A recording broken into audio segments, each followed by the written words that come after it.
হঠাৎ করে বিমানে ইঞ্জিনটা খারাপ হয়ে যায়। রিয়া কুকুর বাচ্চাটির জন্য কাঁদতে থাকে। কুকুর বাচ্চাটিকে জায়নাল দিয়ে সমুদ্র জলে ফেলে দেয়। রিয়া কুকুর বাচ্চাটির কথা ভাবতে থাকে। কিছু ছেলে যান বাঁচানোর জন্য ছুটতে থাকে।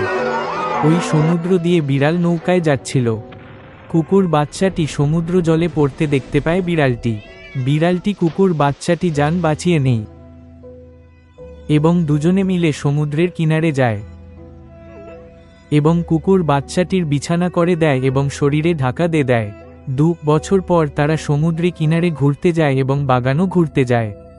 বাগানে ঘুরতে যাওয়ার সময় সেই দুর্ঘটনা বিমানটিকে দেখতে পায়। কুকুরটি ওই বিমানের মধ্যে ঢুকে তার মালিককে তার ছবিসহ দেখতে পায়। তার মালিককে ধরে হাউ হাউ করে কাঁদতে থাকে। কুকুর ও বিড়ালটি তারা দুজনে মিলে মাটি খুঁড়ে দাফন করে দেয় তার মালিককে। কুকুরটি কবরে পাশে বসে তার মালিকের কথা ভাবতে থাকে।